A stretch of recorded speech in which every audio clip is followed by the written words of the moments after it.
2:55 start ചെയ്യുന്നത്. അപ്പോൾ ഇതുവരെ ഓപ്പൺ ആക്കിയിട്ടില്ല. ഞങ്ങളിങ്ങനെ വെയിറ്റ് ചെയ്തിരിക്കുകയാണ്. ഭയങ്കര ആളാണ് കേട്ടോ. കാണിച്ചു തരാമേ. ഇതുണ്ടോ ആൾക്കാരെ സെൽഫിയൊക്കെ എടുക്കാനൊക്കെ ഭയങ്കര തിരക്കാണ്. പിന്നെ സ്റ്റേഷനിലോട്ട് കയറി വരുമ്പോഴേ ഭയങ്കര സെക്യൂരിറ്റി ചെക്കിങ് ആട്ടോ. ഇങ്ങോട്ട് ശ്രീനഗറിലോട്ട് പോകാനുള്ള വന്ദേ ഭാരതിന് വരാൻ പ്രത്യേക ലൈനും ഒക്കെയാണ്. അവിടെ എല്ലാം സ്കാനറുണ്ട്, 2 ഇടത്ത് സ്കാൻ ചെയ്യും. അപ്പോൾ ഭയങ്കര സുരക്ഷയാണ് ഇല്ലേ, ഭയങ്കര സുരക്ഷയാണ്. പിന്നെ അതുപോലെ എന്തെങ്കിലും സാധനങ്ങളൊക്കെ ഉണ്ടെങ്കിലൊന്നും ബാഗിൻ്റെ അകത്ത് എടുത്തിട്ടുണ്ട് കഴിവതും വരരുത്, വന്നാൽ പണിയാവും, അത് സംശയമില്ല.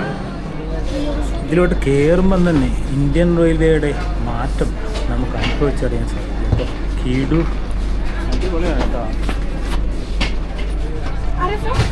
കേരള മല്ലു ഓക്കെ. ആദ്യത്തെ വന്ദേ ഭാരത് യാത്രയാണ് കേട്ടോ ജീവിതത്തിലെ. ആദ്യത്തെ യാത്ര അടിപൊളിയാട്ടോ. സീറ്റും എന്നാൽ കുഴപ്പമില്ല. നമുക്ക് കഴിക്കാനൊക്കെ ഉള്ളതുണ്ടോ, സെറ്റപ്പൊക്കെ ഉണ്ട്. ഭയങ്കര ആളാണ്, നോക്കി കണ്ടോ. ഫുൾ ലഗേജ് ആണ് ശരിക്കും. ഇത് ഒരു ടൂറിസ്റ്റ് ഡ്രസ്സാണ്,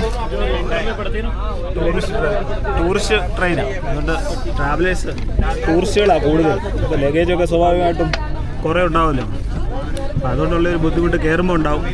സീറ്റൊക്കെ കിട്ടി കഴിഞ്ഞാൽ പിന്നെ നമുക്ക് വിഷയമൊന്നുമില്ല, നമ്മൾ ഓക്കെയാണ്.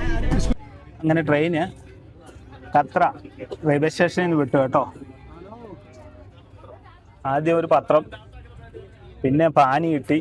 നീ നോക്കാം എന്തൊക്കെ വരുമെന്നുള്ളത് നോക്കാം. പുറകാലെ പലതും വരും അല്ലേ, വരുമെന്നാണ് കേട്ടറിവ്. ഇന്നെന്തായാലും കണ്ടറിയാം. ഇങ്ങനത്തെ സീനറികളാണ് ഈ കാശ്മീരിൽ കൂടെ ട്രെയിനിൽ പോകുമ്പോൾ. അടിപൊളിയാണ്. റോഡും ഉണ്ട് സൈഡിൽ കൂടെ. അടുത്ത തുരങ്കം തുടങ്ങി.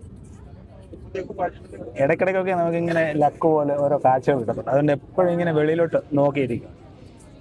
നമ്മുടെ ഒരു കൂട്ടുകാരനുണ്ടേ, പുള്ളി വന്നതാ. ചെനാവ് പാലം കാഴ്ചയാണ് നാട്. ഇരുന്ന് മലയാള സിനിമ കാണുമോ, എന്തോ പറയാൻ. ഇങ്ങനെ മനുഷ്യനുണ്ടോ? മാക്സിമം 100 കിലോമീറ്റർ വേഗം മാത്രമേ ഈ ട്രെയിനിൽ ഈ ട്രാക്കിന് പറ്റത്തുള്ളൂ. അതുപോലെ തന്നെ അതായത് ഭൂകമ്പം സ്കെയിലിൽ 8 രേഖപ്പെടുത്തുന്ന ഭൂകമ്പങ്ങളെ വരെ നമുക്ക് ഈ ഒരു ബ്രിഡ്ജ് അതിജീവിക്കും. പിന്നെ -20 ഡിഗ്രി എന്നാണ് എൻ്റെ അറിവ് വരെ ഇതിനെ പ്രൊട്ടക്റ്റ് ചെയ്യാനുള്ള ഇതുണ്ട്. -20 ഡിഗ്രിയിൽ ഒരു കുഴപ്പവും സംഭവിക്കത്തില്ല. അതുപോലെ 40 മെട്രിക് ടണ്ണോ അങ്ങനെ കണ്ട സ്ഫോടനത്തെ തടയാനുള്ള ഒരു ശേഷി കൂടി ഉണ്ട് ഈ ബ്രിഡ്ജിന്. 120 വർഷമാണ് ഇതിന് കാലാവധി, ഇതിൻ്റെ ആയുസ് എന്ന് പറയുന്നത്. ജമ്മു കാശ്മീർ കേന്ദ്രഭരണ പ്രദേശമല്ലേ. അപ്പോൾ അവിടുത്തെ റിയാസി എന്ന് പറഞ്ഞ ഒരു ജില്ലയിൽ ചെനാബ് എന്ന് പറയുന്നത് ഒരു നദിയാണ്. ആ നദിക്ക് കുറുകെ പണിഞ്ഞിരിക്കുന്ന പാലമായതുകൊണ്ടാണ് ഇതിനെ ചെനാബ് ബ്രിഡ്ജ് എന്ന് പറയുന്നത്.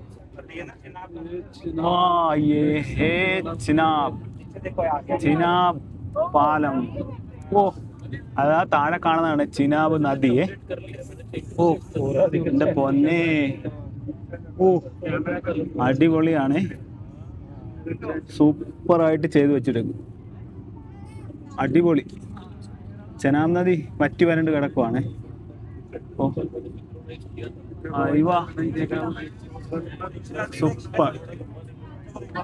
അയ്യോ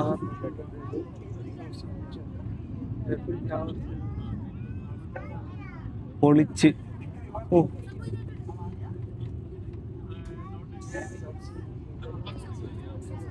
കേബിൾ ഉണ്ടോ? കേബിള് വലിച്ചു കെട്ടിയേക്കുന്നത്. വിസ്മയം തന്നെ, എൻജിനീയറിംഗ് വിസ്മയം. ഇവിടെ നിന്ന് എന്തോ കാഴ്ചയാണ്, എന്തോ വ്യൂ പോയിന്റ് ആണ്. എൻ്റെ പൊന്നോ, ഓ പൊളി, അടിപൊളിയാണ്. സൂപ്പറായിട്ട് അടിപൊളിയാണ്. തകർത്ത് വലിയ സണപ്പാ തകർത്ത്. ഓ എന്തോ ആയില്ല 300. ഈഫൽ ടവർ ഇല്ലേ, ഈഫൽ ടവറിനെക്കാട്ടും 35 മീറ്റർ ഹൈറ്റ് ഇതിന് കൂടുതലാണ്. എന്തോ ഹൈറ്റാന്ന് ആലോചിച്ചോ. ഈഫൽ ടവർ അന്യായ ഹൈറ്റ് ഉണ്ട്. അടിപൊളിയാ. അപ്പൊ നമുക്ക് അടുത്ത ഐറ്റം വന്നേ. ഇതെന്തുവാ മിക്സർ, ഇത് ഇത് മറ്റേ ഇല്ലേ സീറ്റ് സീറ്റ് ആ ടൊമാറ്റോ കെച്ചപ്പ് ഉണ്ട്. എന്തോ ആയിട്ടാ പന്നു പോലെ. പിന്നെ ഒരു ഇൻസ്റ്റന്റ് ടീ പ്രീമിക്സ് ഉണ്ട്. ഇത്ര ഐറ്റമാണ് നമുക്ക് കിട്ടുന്നത് കേട്ടോ. മിക്സർ നല്ല ഐറ്റമാണ്. ഇത് പിന്നെ നമുക്കൊന്നും ഇഷ്ടപ്പെടുന്നില്ല. നമുക്ക് വല്ല പരിപ്പോടെ ഉഴുന്നുവടയൊക്കെ ആയിരുന്നു നമ്മൾ പൊളിച്ചേന്. ഇതേ ഈ ബോംബെ മുട്ട എന്ന് പറയുന്നത് കിട്ടത്തില്ല. അതിന്റെ വേറെ ഒരു ഇച്ചിരി ഒരു പ്രീമിയം സാധനം. പക്ഷേ ഇത് നല്ല ടേസ്റ്റ്. സ്റ്റിക്ക് ഇട്ട് നമുക്ക് നടക്കി എടുക്കാമേ. ഇവിടെ നമ്മുടെ ഈ കാശ്മീരി വരുമ്പോൾ ചായ കുടിക്കുമ്പോൾ ഒരു പ്രത്യേക രുചിയുണ്ട്. അവരെന്തോ ഒരു മസാലക്കൂട്ട് ചേർക്കുന്നുണ്ട്. ഞാനവിടെ ഒരു ഷോപ്പിൽ മാർക്കറ്റിൽ പോയപ്പോൾ കണ്ടായിരുന്നു. പക്ഷെ നല്ല വില ചോദിച്ചു, അതുകൊണ്ടാണ് പിന്നെ ഞാൻ വാങ്ങാൻ. നല്ല രുചിയാണ് മസാലയും. എല്ലായിടത്തും ഇഞ്ചി ചേർത്തിട്ടാ.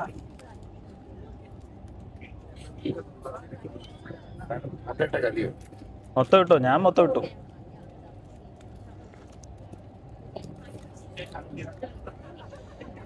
ഓ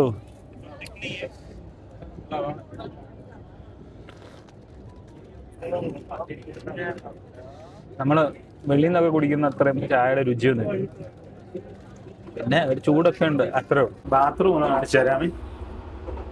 സോപ്പ്, ഹാൻഡ് വാഷ്, അതുപോലെ ഡ്രയറുണ്ട്. ഇതാണ് കൊള്ളാം. ഫ്ലൈറ്റിൻ്റെ അകവേ കാണാൻ എന്താ രസം. നമ്മളെ ഒരു ഫ്ലൈറ്റിലൊക്കെ കയറി ചെല്ലുന്ന പോലെ അടിപൊളിയാണ്. സൂപ്പർ സംഭവം തന്നെ.